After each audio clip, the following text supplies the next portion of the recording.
భారతీయులకు ప్రపంచవ్యాప్తంగా ఉన్న తెలుగువారికి ముఖ్యమంత్రి చంద్రబాబు నాయుడు హృదయపూర్వక స్వాతంత్ర దినోత్సవ శుభాకాంక్షలు తెలియజేశారు. ఈ 80 ఏళ్ల మన ఆత్మగౌరవానికి ప్రతిబింబం, మన ఐక్యతకు చిహ్నం, మన భవిష్యత్తుకు మార్గదర్శకమన్నారు. ప్రధాని నరేంద్ర మోడీ స్ఫూర్తితో 2047 నాటికి రాష్ట్రం ఎంతో పురోగతిని సాధిస్తుందని పేర్కొన్నారు. ఏపీ రాజధాని అమరావతిలో తొలిసారిగా స్వాతంత్ర దినోత్సవ వేడుకలను ప్రభుత్వం ఘనంగా నిర్వహిస్తుంది. రాయ్పూర్లోని పెరేడ్ గ్రౌండ్లో స్వర్ణాంధ్ర 2047 థీమ్తో వేడుకలు నిర్వహించారు. రాజధానిలో జరుగుతున్న 80వ స్వాతంత్ర దినోత్సవ వేడుకలకు ముఖ్యమంత్రి చంద్రబాబు నాయుడు హాజరై జాతీయ జెండాను ఆవిష్కరించారు. సీడ్ యాక్సిస్ రోడ్ మీదుగా స్వాతంత్ర దినోత్సవ వేడుకలు జరిగే వేదిక వద్దకు సీఎం కాన్వాయ్తో బుల్లెట్ ఎస్కార్ట్ చేరుకుంది. ఈ సందర్భంగా సీఎంకు డీజీపీ హరీష్ కుమార్ గుప్తా, ఇతర ఉన్నతాధికారులు స్వాగతం పలికారు. ఆపై జాతీయ పతాకాన్ని ఎగరవేసి వందనం సమర్పించారు. పోలీస్ దళాల గౌరవ వందనాన్ని ముఖ్యమంత్రి స్వీకరించారు. ఏపీఎస్పీ సహా వివిధ పోలీస్ దళాల సన్నద్ధతను చంద్రబాబు సమీక్షించారు. అనంతరం పోలీస్ బలగాలు, ఎన్సీసీ క్యాడెట్లు, సీఆర్పీఎఫ్, కర్ణాటక పోలీస్ దళం మార్చ్ పాస్ట్ నిర్వహించాయి. ఈ సందర్భంగా ముఖ్యమంత్రి చంద్రబాబు నాయుడు మాట్లాడుతూ, మనకు స్వాతంత్రం అంత తేలిగ్గా రాలేదని, ఒక్క రోజులో రాలేదు, ఒక్కరి పోరాటంతో రాలేదు, ఎన్నో దశాబ్దాల పోరాటం, ఎన్నో తరాల ఉద్యమం, ఎందరో మహనీయుల బలిదానం, ఎందరో అమరవీరుల ప్రాణత్యాగం మనకు స్వాతంత్రాన్ని అందించారని చెప్పారు. మహాత్మా గాంధీ అహింసను ఆయుధంగా మార్చి సుభాష్ చంద్రబోస్ ధైర్యాన్ని, దేశభక్తికి ప్రతీక చేశారు. భగత్ సింగ్ తన ప్రాణాన్ని దేశం కోసం అర్పించి యువతలో విప్లవ స్ఫూర్తిని రగిలించారని తెలిపారు. ప్రధాని నరేంద్ర మోడీ వికసిత్ భారత్ లక్ష్యాన్ని నిర్దేశించారని, 2047 నాటికి స్వర్ణాంధ్ర లక్ష్యాన్ని పెట్టుకున్నామని పేర్కొన్నారు.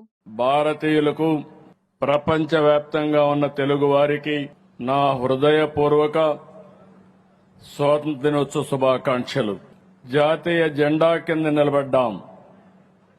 ఈ జాతీయ జెండా మన స్వాతంత్రానికి ప్రతీక, మన ఆత్మ గౌరవానికి ప్రతిబింబం, మన ఐక్యతకు చిహ్నం, మన భవిష్యత్తుకు మార్గదర్శకం. 90 ఏళ్ల పోరాట ఫలమే స్వాతంత్రం. మనకు స్వాతంత్రం తేలిగ్గా రాలేదు, ఒక్క రోజులో రాలేదు, ఒక్కరి పోరాటంతో రాలేదు. ఎన్నో దశాబ్దాల పోరాటం, ఎన్నో తరాల ఉద్యమం, ఎందరో మహనీయుల బలిదానం, ఎందరో అమరవీరుల ప్రాణత్యాగం మనకు స్వాతంత్రాన్ని అందించాయి. దేశానికి మనం ఏం చేయాలనేది ఆలోచించాలి. దీనికోసమే నా దేశం, నా బాధ్యతని ముందుకు సాగాలి. మన చేతిలో జాతీయ జెండా ఉండాలి.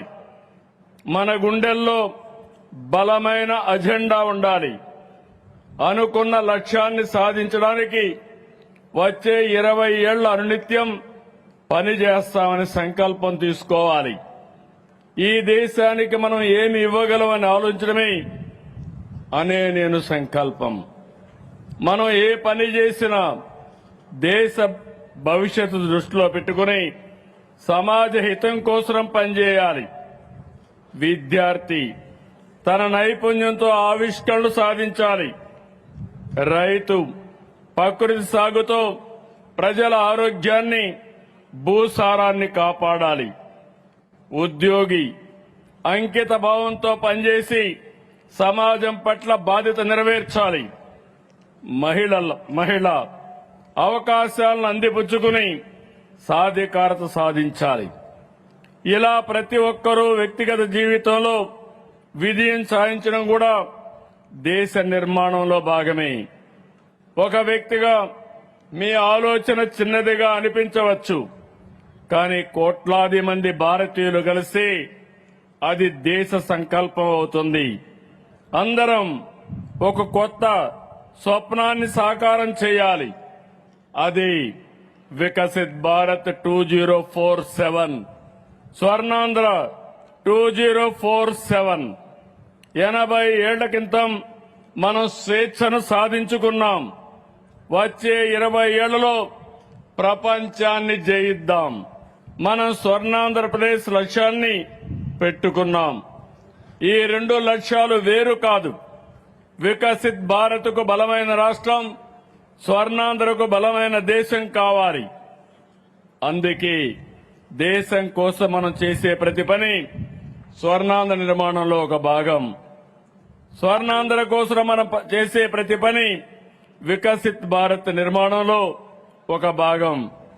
అంతా కలిసి ఐక్యంగా బాధ్యతగా స్వర్ణాంధ్రప్రదేశ్ నిర్మిద్దాం. వికసిత్ భారత్ను సాకారం చేద్దాం. దీనికోసం 80వ స్వాతంత్ర దినోత్సవ సందర్భంగా దృఢమైన సంకల్పం తీసుకుందాం. ఎన్నో సవాళ్లు దాటి వచ్చాం. కులం మతం లేని ఏకైక జాతీయ పండుగ జెండా పండుగ అని ఏపీ మంత్రి నారా లోకేష్ అన్నారు. రాష్ట్రంలో ఉద్యోగాల కల్పనపై దృష్టి పెట్టామని, అనేక ఖాళీలను భర్తీ చేసేలా ముందుకు సాగుతున్నామని వెల్లడించారు. 2047 నాటికి రాష్ట్రం స్వర్ణాంధ్ర దిశగా అడుగులు వేస్తుందని పేర్కొన్నారు. 80వ స్వాతంత్ర దినోత్సవాన్ని పురస్కరించుకుని విజయవాడలోని సింగ్ నగర్ మాకినేని బసవపున్నయ్య స్టేడియంలో ఎన్టీఆర్ జిల్లా తరపున నిర్వహించిన స్వాతంత్ర దినోత్సవ వేడుకల్లో మంత్రి పాల్గొని జాతీయ పతాకాన్ని ఎగరవేశారు. అనంతరం మంత్రి లోకేష్ మాట్లాడుతూ, ఇక్కడ వాతావరణం చూశాక స్కూల్ రోజులు గుర్తుకొచ్చాయని తెలిపారు. జెండాలు కట్టి పోటీల్లో పాల్గొని జెండా పండుగ రోజు బహుమతులు అందుకునే వాళ్లమని చిన్ననాటి స్మృతులను గుర్తు చేసుకున్నారు. ప్రతి ఇంటిపైన జాతీయ జెండా ఎగరవేయాలని ప్రధాని మోడీ పిలుపునిచ్చారని తెలిపారు. అహింసా మార్గం ద్వారా స్వాతంత్ర్యం తెచ్చిన మహనీయుడు మహాత్మా గాంధీ అని మంత్రి కొనియాడారు. నేతాజీ సుభాష్ చంద్రబోస్, ఝాన్సీ లక్ష్మీబాయి వంటి ఎందరో స్వాతంత్ర్యం కోసం పోరాడారన్నారు. మువ్వన్నెల జెండా మన ఆత్మవిశ్వాసంగా పేర్కొన్నారు. పింగళి వెంకయ్య, టంగుటూరి ప్రకాశం పంతులు అందరికీ స్ఫూర్తి అని చెప్పుకొచ్చారు. అన్న ఎన్టీఆర్ నడయాడిన జిల్లాల్లో జాతీయ పతాకం ఎగరవేయటం ఆనందంగా ఉందన్నారు. విద్యాశాఖ మంత్రిగా విద్యలో అనేక సంస్కరణలు తీసుకొచ్చామని వెల్లడించారు. మహిళలను గౌరవించండి, భరోసా కలిగించండి అని పిలుపునిచ్చారు. ప్రధాని మోడీ అండగా ఉంటూ అన్ని విధాలా సహకారం అందిస్తున్నారన్నారు. అమరావతిని శాశ్వత రాజధానిగా ప్రకటించారని తెలిపారు. పోలవరం పూర్తి చేస్తున్నామని, విశాఖ స్టీల్ ఫ్యాక్టరీని కాపాడామని చెప్పుకొచ్చారు. పొట్టి శ్రీరాములు త్యాగాల ఫలితంగా నాడు ఆంధ్రప్రదేశ్ ఏర్పడిందని, హైదరాబాద్ ను అందరం కలిసి అభివృద్ధి చేసుకున్నామని చెప్పారు. 2014లో రాష్ట్ర విభజన అశాస్త్రీయంగా చేసి మెడపెట్టి గెంటేశారని, ఆ రోజు ఎక్కడ ఉండాలో కూడా తెలియని పరిస్థితి ఉందన్నారు. సీఎం చంద్రబాబు ఒక్కరే మనకి ఆశాకిరణమని అన్నారు. నేడు భారతదేశం ఆర్థికంగా ఎంతో అభివృద్ధి చెందుతుందని, ఏపీ కూడా అదే స్థాయిలో అభివృద్ధి చెందాలని మంత్రి ఆకాంక్షించారు. ఉద్యోగాల కోసం ఇతర రాష్ట్రాలకు వెళ్లటం కాదని, అమరావతి, విశాఖపట్నం, కర్నూలులో ఉద్యోగాలు చేయాలని యువతకు పిలుపునిచ్చారు. కసితో పనిచేసి 2047 నాటికి వికసిత్ ఏపీని సాధించాలన్నారు. స్వర్ణాంధ్రకు తగ్గట్టుగా ఎన్టీఆర్ జిల్లాను అన్ని రంగాల్లో అభివృద్ధి చేయాలన్నారు. ఆగస్టు 15 కేవలం ఒక తేదీ కాదు, మన చరిత్రను గుర్తు చేసే రోజు, మన భవిష్యత్తును నిర్మించే రోజు. 3 రంగుల జెండా మన ఆత్మ గౌరవం. బెజవాడ కనక దుర్గమ్మ ఆశీస్సులు మనకెప్పుడు ఉంటాయి. అదే మనందరికీ కొండంత బలం. ఈ జిల్లాకి ప్రకృతి ఇచ్చిన గొప్ప వరం మన కృష్ణమ్మ. మన సాగు తాగునీటి వరం ప్రకాశం బ్యారేజ్. మన బెజవాడ విద్య కళలకు నిజమైన రాజధాని. కొండపల్లి బొమ్మలు మనందరి కళ. గడిచిన 2 ఏళ్లు నేను గుంటూరు జిల్లాలో జరిగిన కార్యక్రమాల్లో పాల్గొనడం జరిగింది. కానీ ఈ సంవత్సరం మీ అందరి అన్నగారు, నా ఒక్కరికే తాతగారు, విశ్వవిఖ్యాత నట సార్వభౌమ స్వర్గసీయ నందమూరి తారక రామారావు గారు నడియాడిన జిల్లా వేడుకల్లో పాల్గొంటాం. నాకు ప్రజలిచ్చిన గొప్ప వరం. నేను విద్యాశాఖ మంత్రిని అయినప్పుడు నేను ప్రజలందరికీ ఒకే హామీ ఇచ్చా. ప్రభుత్వ పాఠశాలలకు పూర్వ వైభవం తీసుకొస్తానని ఆనాడు చెప్తాం జరిగింది. 2 ఏళ్లు డిపార్ట్మెంట్లో ఉన్న వారందరూ అహర్నిశలు కష్టపడ్డారు. ఇప్పుడు నేను గర్వంగా చెప్తున్నా, భారతదేశ చరిత్రలో ఎప్పుడు జరిగిన విధంగా ప్రైవేట్ పాఠశాలల నుంచి సుమారుగా 1,10,000 మంది విద్యార్థులు ఈరోజు ప్రభుత్వ పాఠశాలలో చేరటం జరిగింది. కరికులం మార్చాం. డాక్టర్ సర్వేపల్లి రాధాకృష్ణ గారి పేరుతో స్టూడెంట్ కిట్ ఇస్తున్నాం. డొక్క సీతమ్మ గారి పేరుతో మధ్యాహ్నం భోజనం అందిస్తున్నాం.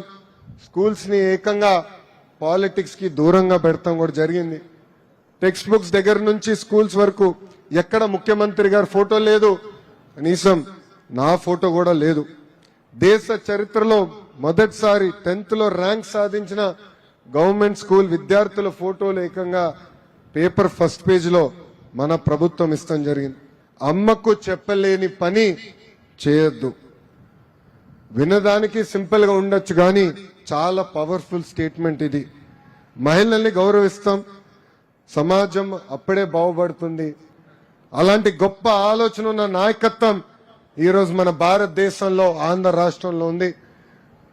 కేంద్రంలో ప్రధాని నరేంద్ర మోడీ గారి నాయకత్వం, రాష్ట్రంలో గౌరవ ముఖ్యమంత్రి శ్రీ నరేంద్ర మోడీ గారి నాయకత్వం అహర్నిశలు మన కోసం అందిస్తున్నారు. 80వ స్వాతంత్ర దినోత్సవాన్ని పురస్కరించుకొని విజయవాడలోని ఎన్టీఆర్ జిల్లా కలెక్టర్ కార్యాలయంలో నిర్వహించిన స్వాతంత్ర దినోత్సవ వేడుకల్లో కలెక్టర్ లక్ష్మీ షా పాల్గొని జాతీయ జెండాను ఆవిష్కరించారు. స్వాతంత్ర దినోత్సవం సందర్భంగా వందే మాతరం, జనగణమన గేయాలను ఆలపించారు. అనంతరం అధికారులకు, చిన్నారులకు స్వీట్స్ పంపిణీ చేశారు.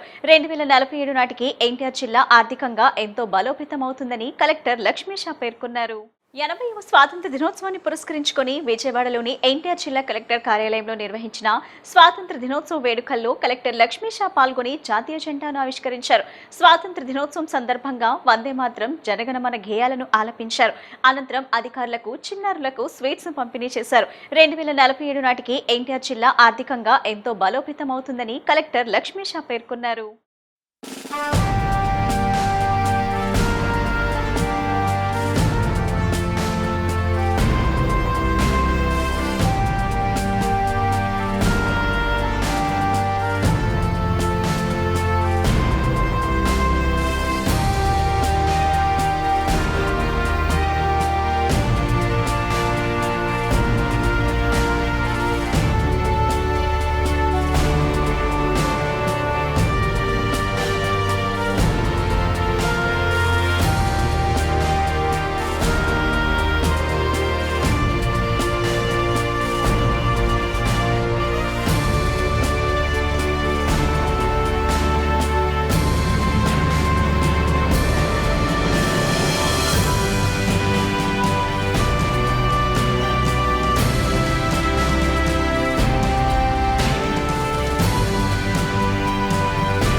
ఈ నెల 17వ తేదీ నుంచి ప్రారంభం కానున్న ఆంధ్రప్రదేశ్ అసెంబ్లీ వర్షాకాల సమావేశాల నేపథ్యంలో భద్రతా ఏర్పాట్లపై కోఆర్డినేషన్ సమావేశమైంది. అసెంబ్లీ స్పీకర్ ఛాంబర్లో స్పీకర్ చింతకాయల అయ్యన్నపాత్రుడు, శాసనమండలి చైర్మన్ కొయ్యే మోషన్ రాజు అధ్యక్షతన సమావేశం జరిగింది. అసెంబ్లీ సమావేశాలు సజావుగా నిర్వహించేందుకు చేపట్టాల్సిన భద్రతా చర్యలపై ఐపీఎస్ అధికారులు అసెంబ్లీ ఉన్నతాధికారులతో చర్చించారు. వర్షాకాల సమావేశాల సందర్భంగా అసెంబ్లీ పరిసరాల్లో భద్రత, బందోబస్తు సమన్వయంపై కీలకంగా చర్చించినట్లు తెలుస్తుంది. ఈ సమావేశానికి deputy speaker Kanumuri Raghuramakrishnamraju, additional DG law and order N Madhusudan Reddy, Guntur SP Vakul Jindal, ISW SP Arif Hafeez హాజరయ్యారు. ఈ నెల 17వ తేదీ నుంచి ప్రారంభం కానున్న ఆంధ్రప్రదేశ్ అసెంబ్లీ వర్షాకాల సమావేశాల నేపథ్యంలో భద్రతా ఏర్పాట్లపై కోఆర్డినేషన్ సమావేశమైంది. అసెంబ్లీ స్పీకర్ ఛాంబర్లో స్పీకర్ చింతకాయల అయ్యన్నపాత్రుడు, శాసనమండలి చైర్మన్ కొయ్యే మోషన్ రాజు అధ్యక్షతన సమావేశం జరిగింది. అసెంబ్లీ సమావేశాలు సజావుగా నిర్వహించేందుకు చేపట్టాల్సిన భద్రతా చర్యలపై ఐపీఎస్ అధికారులు అసెంబ్లీ ఉన్నతాధికారులతో చర్చించారు. వర్షాకాల సమావేశాల సందర్భంగా అసెంబ్లీ పరిసరాల్లో భద్రత, బందోబస్తు సమన్వయంపై కీలకంగా చర్చించినట్లు తెలుస్తుంది. ఈ సమావేశానికి deputy speaker Kanumuri Raghuramakrishnamraju, additional DG law and order N Madhusudan Reddy, Guntur SP Vakul Jindal, ISW SP Arif Hafeez హాజరయ్యారు.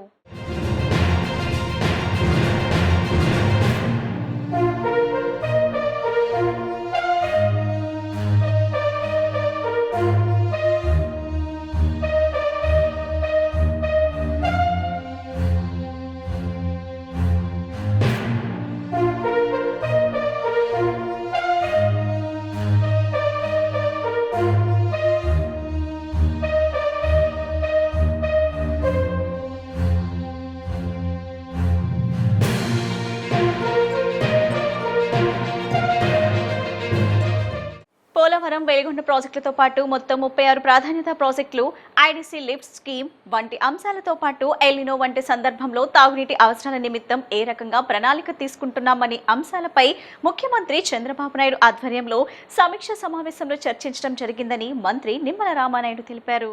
అమరావతి సచివాలయంలో శుక్రవారం ఏర్పాటు చేసిన మీడియా సమావేశంలో ఆయన మాట్లాడుతూ పోలవరం ప్రాజెక్ట్ సివిల్ వర్క్స్ 90% పూర్తయ్యాయని, భూసేకరణ 94% పూర్తి చేశామని, అదేవిధంగా R&R నిర్వాసితులకు తరలింపు 52% పూర్తయిందని, ఇలా మొత్తం పోలవరం ప్రాజెక్ట్ ఇప్పటి వరకు 77% పూర్తి చేయడం జరిగిందని స్పష్టం చేశారు.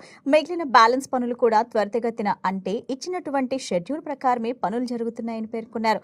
అందులో ముఖ్యంగా R&R, అదేవిధంగా భూసేకరణకు సంబంధించి కాలనీలకు సంబంధించిన పనులు డిసెంబర్ నాటికి పూర్తయ్యే విధంగా అంటే ప్రాజెక్టును ప్రారంభించడానికి 6 నెలల ముందుగానే ఒక షెడ్యూల్ ని కూడా రూపొందించుకొని ఆ షెడ్యూల్ ప్రకారం R&R, భూసేకరణ, కాలనీలు పూర్తి కావాలని సీఎం చంద్రబాబు నాయుడు ఆదేశించారని తెలిపారు. అదేవిధంగా పోలవరం అనేది ఒక ఇరిగేషన్ ప్రాజెక్టుగానే కాదు, భవిష్యత్తులో ఒక టూరిజం హబ్ గా కూడా చేసే విధంగా 10,000 ఎకరాలతో రేడియల్ సర్వే చేసి అభివృద్ధి చేయడంతో పాటు పోలవరం స్పిల్వే కి సంబంధించి బ్యూటిఫికేషన్, అదేవిధంగా కనెక్టివిటీ బ్రిడ్జ్ ని కూడా ఐకానిక్ మోడల్లో తయారు చేసుకోవటం, హైవేస్ కనెక్టివిటీ గానీ పోలవరం ప్రాజెక్ట్ నుంచి భద్రాచలం వరకు కూడా రివర్ బేస్డ్ టూరిజాన్ని అభివృద్ధి వంటి అంశాలపై చర్చించడం జరిగిందని అన్నారు. 2027 మార్చి నాటికే పోలవరం పూర్తి. ఈ విధంగా పోలవరం ప్రాజెక్టుకు వాస్తవంగా ఇచ్చినటువంటి షెడ్యూల్ 2027 డిసెంబర్. కానీ చంద్రబాబు నాయుడు పుష్కరాలు ఉన్నాయి కాబట్టి పుష్కరాల కంటే ముందుగానే పూర్తి చేయండి, మార్చి నెలకే అని ఆదేశాలు ఇచ్చారని, దాని ప్రకారమే ఈ 2027 మార్చి కల్లా పోలవరం ప్రాజెక్టు పూర్తి చేసి లక్ష్యంగా పనులు జరుగుతున్నాయని పేర్కొన్నారు. అందులో భాగంగానే ఇటీవల మొదటిసారి గోదావరికి 14 లక్షల క్యూసెక్ల వరద వచ్చినటువంటి పరిస్థితుల్లో కూడా పనులు ఆగకుండా జరగటం పట్ల సీఎం చంద్రబాబు అభినందించారని తెలిపారు. ఈరోజు గౌరవ ముఖ్యమంత్రి నారా చంద్రబాబు నాయుడు గారు మన ఇరిగేషన్ శాఖ మీద సుదీర్ఘమైనటువంటి రివ్యూ నిర్వహించుకోవడం జరిగింది. అందులో ముఖ్యంగా పోలవరం ప్రాజెక్టు దగ్గర నుంచి వెలిగొండ ప్రాజెక్టు దగ్గర నుండి 36 ప్రాధాన్యత ప్రాజెక్టులు, ఐడీసీ లిఫ్ట్స్, ఇట్లా అనేకమైనటువంటి విషయాలతో పాటు ఎల్నినో వచ్చినటువంటి సందర్భంలో డ్రింకింగ్ వాటర్ నిమిత్తం ఏ రకంగా ప్రణాళిక తీసుకుంటూ ఉన్నాం, ఇటువంటి విషయాలన్నిటి మీద కూడా ఈరోజు రివ్యూలో చర్చించడం జరిగిందని చెప్పి ముందుగా మీ అందరికీ కూడా తెలియజేసుకుంటూ, అందులో ముఖ్యంగా పోలవరం ప్రాజెక్టు ఈ రోజుకు చూసినట్లయితే సివిల్ వర్క్స్ చూస్తే 90% పూర్తయినటువంటి పరిస్థితి. భూసేకరణ చూస్తే ల్యాండ్ ఎక్విజిషన్ 94% కంప్లీట్ చేసినటువంటి పరిస్థితి.